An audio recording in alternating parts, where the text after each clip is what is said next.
30 बातें जो हर पूजा पाठ करने वाले व्यक्ति को पता होनी चाहिए।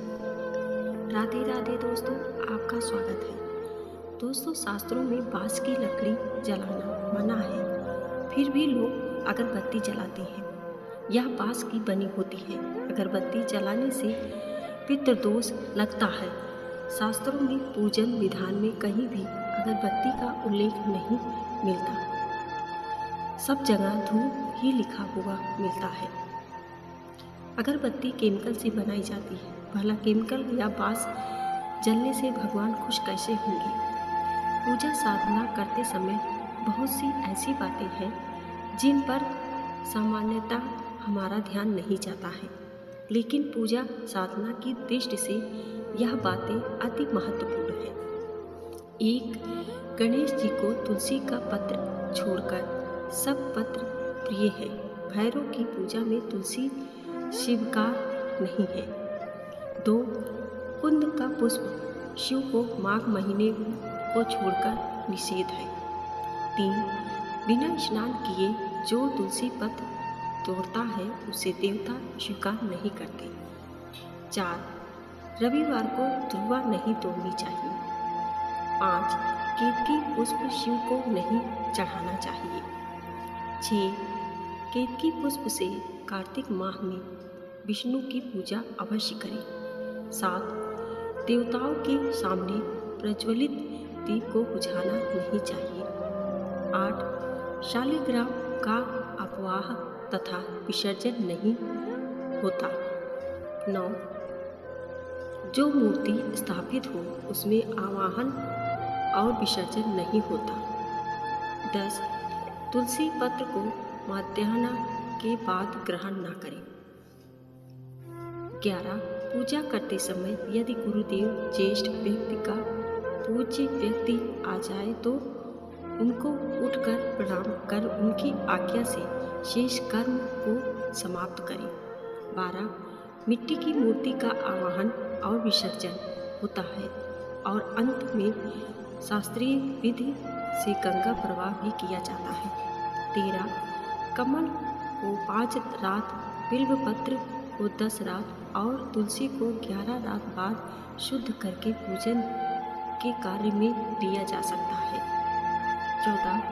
पंचामृत में यदि सब वस्तु प्राप्त न हो सके तो केवल दुग्ध से स्नान कराने मात्र से पंचामृत फल जाता है। 15. शालिग्राम पर अक्षत नहीं चढ़ता। लाल रंग मिश्रित चावल चढ़ाया जा सकता है। 16. हाथ में धारण किए पुष्प तांबे के पात्र में चंदन और गर्भ पात्र में गंगा जल अपवित्र हो जाते हैं। 17. पिघला हुआ घी और पतला चंदन नहीं चढ़ाना चाहिए। 18. दीपक से दीपक को जलाने से प्राणी दरिद्र और रोगी होता है। दक्षिणा विमुख दीपक को न रखें। देवी के बाएं और दाहिने दीपक रखें। देवी से दीपक से अगरबत्ती जलाना भी दरिद्रता का कारक होता है। 19. त्रयोदशी, संक्रांति, रविवार, मध्याह्न और संध्या काल में तुलसी पत्र न तोड़ें। 20. प्रतिदिन की पूजा में सफलता के लिए दक्षिणा अवश्य चढ़ाएं। 21. आसन, शयन, दान, भोजन, वस्त्र ग्रहण, विवाह और विवाह के समयों पर छींक शुभ नहीं मानी गई है। 22.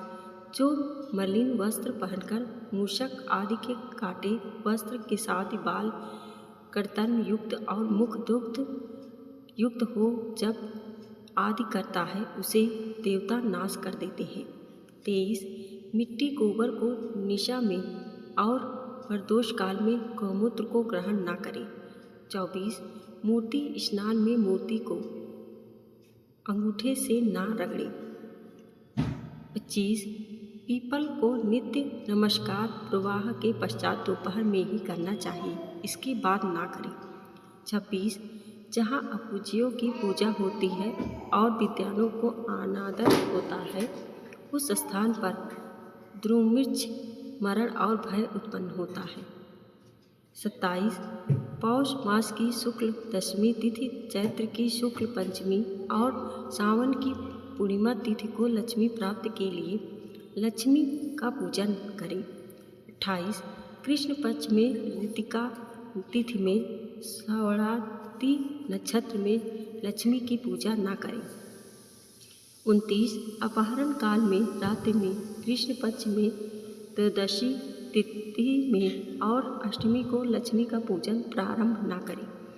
30 मंडप के 9 भाग होते हैं, वे सब बराबर होते हैं, अर्थात मंडप सब तरफ से चतुरासन होता है, अर्थात टेढ़ा नहीं होता। जिस कुंड की श्रृंगार द्वारा रचना नहीं होती वह यजमान का नाश करता है। दोस्तों वीडियो पसंद आई हो तो लाइक और सब्सक्राइब जरूर करें। धन्यवाद।